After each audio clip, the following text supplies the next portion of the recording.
नमस्कार विद्यार्थी मित्रांनो. तर आज आपण बघू वर्ग 8वीचा गणित विषयाचा पेपर तुम्हाला कशा प्रकारे येतो.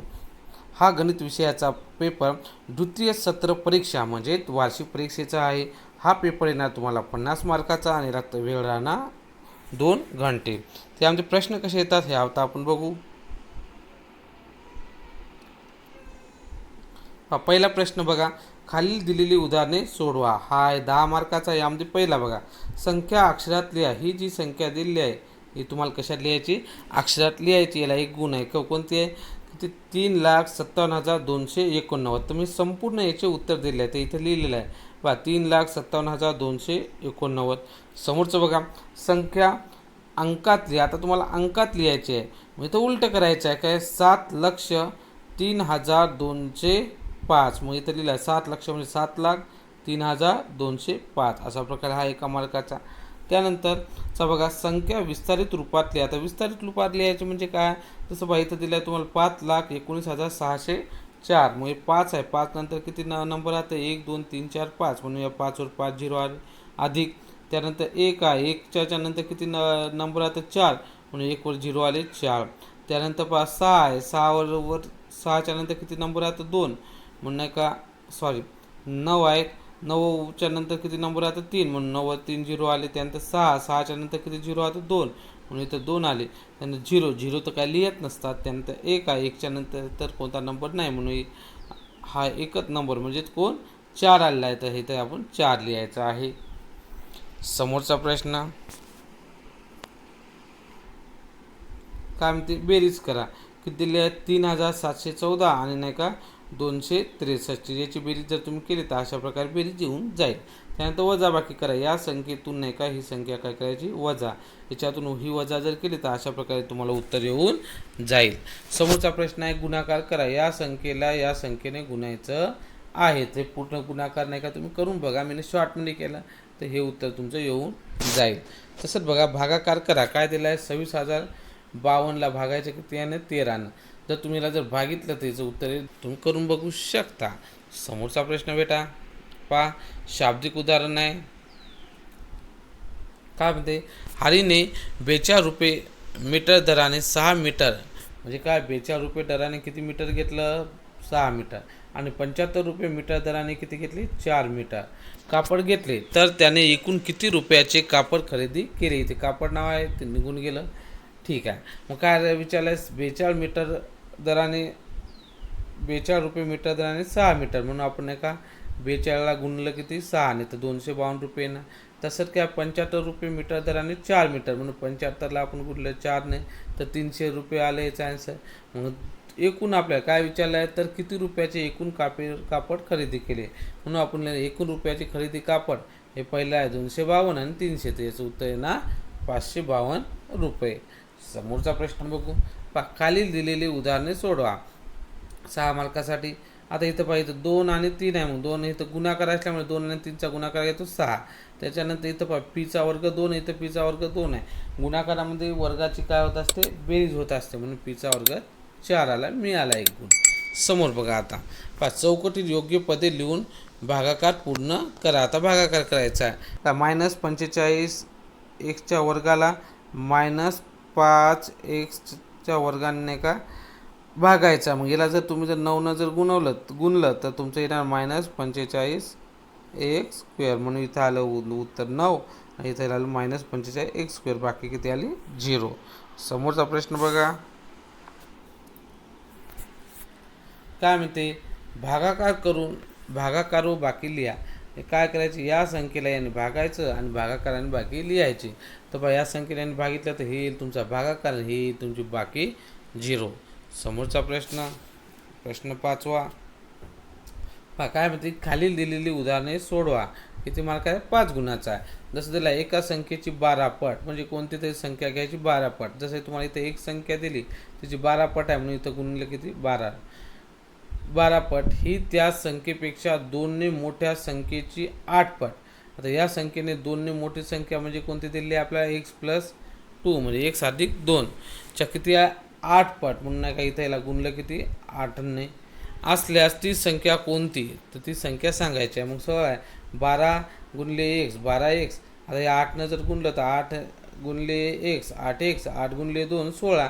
पुन्हा याला जर सॉल्व केलं तर आपल्याला काय एक्सची व्हॅल्यू करायला म्हणून 12x मधून नाही का 8x गेली, बरोबर किती राहणार 16. 12तून 8x गेले किती ना 4x बरोबर 16. आता अक्षर तेवढं चांगलं येणार नाही. 4x बरोबर 16 म्हणजे x बरोबर 16 आणि हा 4 खाली जाणार. 4 1 4 4 चौक 16. हे इथं उत्तर आलेलं आहे. उत्तर आलं 4. समोरचा प्रश्न बघा, सोडवा. काय केलेलं आहे सोडवा. हे काय दिलं 4m भागिले 3 अधिक 1 बरोबर 5. हे सोडवायचं. तर सहसा याच्यात एमची नाही का किंमत काढायची आहे. एमची काढायची म्हणून नाही का आपल्या इथं +1 आहे. ते 1 आपल्याला +1ची गरज नाही म्हणून आपण दोन्ही साईडनं एक नाही का काय केला वजा केला. मग वजा केला तर इकडे 5मध्ये 1 वजा आला आणि इकडचा गेला. मग 5मधून 1 गेला 4 आला. पुन्हा आपल्या 4/3 नाही पाहिजे म्हणून आपण 4/3ला नाही का 3/4 नाही का गुणले. तर असे सॉल्व केलं तर तुम्हाला एमची व्हॅल्यू किती मिळेल, म्हणजेच एमची किंमत किती मिळेल 3. समोरचा प्रश्न,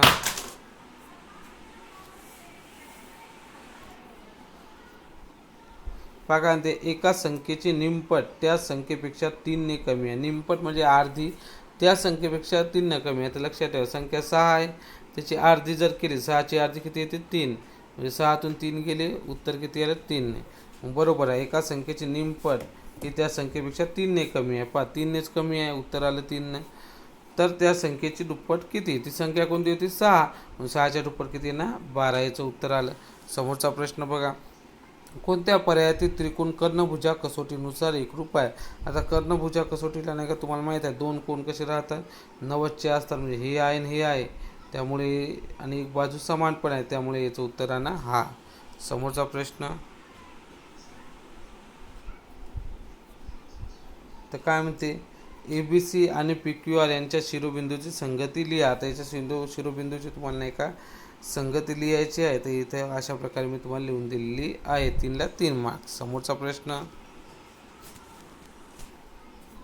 काय दिला आहे PQR आणि PRS यांच्या कोणाची संगती लिहा. आता संगती लिहायची आहे त्या आता केलं त्याप्रमाणेच पाच. पहिला कोणता दिलेला आहे PQR, हे PQR हा दिला, तर इकडे बी कोणता आहे ना PSR, हे पहा PSR. त्यानंतर पहा इथं PRQ म्हणजे पहा ह्या PRQ दिला, मग त्याचप्रमाणे इथे ना PRS म्हणून PRS आला. त्यानंतर RPQ आला, म्हणजे हा PQ असा आला असेल तर मग इथं ना RPS हे अशा प्रकारे येऊन जाईल. समोरचा प्रश्न बघा, प्रश्न 7वा 4 मार्कासाठी. काय ते खालील दिलेली उदाहरणे सोडा. सोपं आहे. 5 मीटर बाजूच्या घनाकृती टाकीत किती लिटर पाणी मावेल. मग इथे किती आहे 5 मीटरचे दिले आहे म्हणून आकृती टाकीचे घनफळ काय राहणार, बाजूचा काय राहणार पॉवर 3. मग इथं दिलं आहे तुम्हाला 5 मीटर म्हणून नाही का 5 बाजू किती आहे 5 दिले म्हणून 5 3 वेळा, मग 5 1 5 5 5 25 25 5 600. मग इथे ना 125, इथं चुकून झालं आहे, हा 0 येणार नाही. 125 घनमीटर क्यूब. मग आता एका मीटरचे आपल्याला करायच्या लिटर, एक टाकीत मावेलेले पाणी किती आहे 125 आलेलं आहे आणि याला किती नाही का गुणायचं आहे 1000ने. मग 1000ने जर गुणलं तर नाही का तुमचं हे उत्तर येऊन जाईल. अशा प्रकारे समोरचं बघा 60 मीटर लांबीच्या नळीचे पृष्ठफळ. आता 60 मीटर लांबीची नळी आहे, तिचे पृष्ठफळ 11 चौरस मीटर असल्यास नळीचा व्यास काढा म्हणे. काय काढा म्हणे व्यास. तर इथं फॉर्म्युला दिला आहे, पुन्हा आन्सर दिला आहे. तर अशा प्रकारे तुमचं 0.5 मीटर येईल. तुमचं ॲक्च्युली उत्तर येईल 1/2 मीटर. याला जर n भागितलं 1/2ला तर 0.5 मीटर येईल, म्हणजे अर्ध मीटर येईल. समोरचा प्रश्न बघा, काय ते 4 मीटर लांबी 1 मीटर रुंदी आणि 50 सेंटीमीटर जाडीच्या इष्टिका चिठ्ठी आकाराच्या लाकडी ओढक्यापासून, हे लाकडी ओढक्याचं तुम्हाला दिलं आहे काय लांबी रुंदी आणि नाही का उंची दिलेली आहे म्हणून नाही का इथं लिहिलेलं आहे. हे पहा 4 मीटर, त्यानंतर 1 मीटर आणि हे 50. आता इथं सेंटीमीटर आहे, सेंटीमीटरचं मीटरमध्ये जर केलं तर याला नाही का किती 100ने नाही का भागा लागते, मग इथे 0.5 मीटर. तसंच दुसरं पहा 2 मीटर, त्यानंतर 25 सेंटीमीटर आणि नाही का 25 सेंटीमीटर. मग हे 2 मीटर तर तसं 25 सेंटीमीटरचं मीटरला केलं 100ने भागलं तर 0.25 मीटर. हे पण येते 0.25 मीटर, कारण की इथे सेंटीमीटर आहे. मग याचा नाही का वरच्याचा गुणाकार करा, खालच्याचा गुणाकार केला तर हे उत्तर येऊन जाईल. समोरचा प्रश्न बघा, 9वा प्रश्न काय म्हणते, निनादने, एक निनाद नावाचं कोणी असेल, एका पुस्तकाच्या दररोज वाचलेल्या पृष्ठाची संख्या, तो पुस्तक वाचाय दररोज वाचतो, पहिल्या दिवशी 6 पेजेस पुष्ट म्हणजे पाने, दुसऱ्या दिवशी 50, त्यानंतर 44, 46 आणि 50 असे पेज नाही का त्याने 5 दिवस वाचले अशी असेल. यावरून दररोज वाचलेल्या पुष्ठांची संख्या लिहा. तर दररोज वाचलेली सरासरी पेज किती आहे लिहा. मग सरासरीचा फॉर्म्युला सोपा आहे, किती आहे 5 आहे म्हणजे 1 2 3 4 5, 5 दिवसात किती वाचलं हे आपण नाही का इथं खाली लिहिलेले आहे. त्यानंतर किती दिवस आहे 5, मग याला 5नं भागलं तर उत्तर येणार तुमचं 52, म्हणून याचं उत्तर येणार 52. समोरचा प्रश्न, शेवटचा प्रश्न 10व्यामध्ये बघा, हा 7 मार्काचा. काय म्हणते, वर्तुळातील 16 इथं 16 आहे, 10 दिसत असेल, थोडंसं क्लिअर नाही आलं. 16 सेंटीमीटर लांबीची जीवा केंद्रापासून 6 सेंटीमीटर अंतरावर आहे, तर वर्तुळाची त्रिज्या किती. तर या वर्तुळाची आपल्याला त्रिज्या काढायची आहे. तर लक्षात ठेवा, याची त्रिज्या राहिले 3 सेंटीमीटर. तुम्ही काढून बघू शकता. समोरचा प्रश्न बघा, खालील ओ केंद्र असलेल्या, कोणता केंद्र असलेल्या, ओ केंद्र असलेल्या वर्तुळाचे निरीक्षण करून असत्य विधानाला अशी चिन्ह करा. म्हणजे जे विधान आज असत्य राहील त्याला एक खूण करायचे. तर तुम्ही जर बघितलं असेल, पहिला आणि दुसरं नाही का असत्य आहे म्हणून त्याला खूण आहे, बाकी 2 सत्य आहे, मग त्याला खूण राहणार का नाही. समोरचा बघा, ओ केंद्र असलेल्या वर्तुळाचे निरीक्षण करून पुढील चौकटी पूर्ण करा. काय, ओ केंद्र असलेल्या वर्तुळाचे निरीक्षण करा. इथं कोणता आहे, POR, POR हा नाही का LOM, LOM या दोन्ही सारखा कसा आहे, सारखा आहे, म्हणजे काय इथं बरोबर येणार पहिल्या याच्यात. त्यानंतर समोरचं बघा, मापकंस PR, म्हणजे हा PR हा नाही का कसा आहे बेटा, एकरूप आहे. कंस कोणाशी एकरूप राहणार, LMC, मग इथं आन्सर आहे ना LM. त्यानंतर पहा, लेंथ म्हणजे लांबी कोणाची आहे, PRची जेवढी लांबी असेल तेवढीच कोणाची राहणार, LMची. या दोघांची कशी राहणार, सेम राहणार, म्हणून इथं येणार बरोबर. समोरचा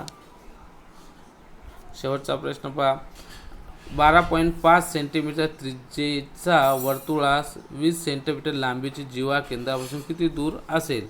तर पायथागोरसच्या प्रमेयानुसार तुम्ही सॉल्व करू शकता. त्याचं उत्तर येणार 7.5. इथे आता आपला वर्ग 8वीचा गणितचा पेपर पूर्ण झालेला आहे. तुम्हाला अशा प्रकारेच वर्ग 8वी 9वी 10वीचे सर्व विषयाचे अतिमहत्त्वाचे प्रश्न पेपर संपूर्ण उत्तरासह जर पाहिजे असेल तर तुम्ही आजच आपल्या चॅनलला लाईक करा, सबस्क्राईब करा आणि बेल आयकॉनला नाही का क्लिक करा, ज्यामुळे नाही का तुम्हाला असे नवीन अतिमहत्त्वाच्या व्हिडिओचे नाही का नोटिफिकेशन येईल. ओके बेटा, थँक्यू.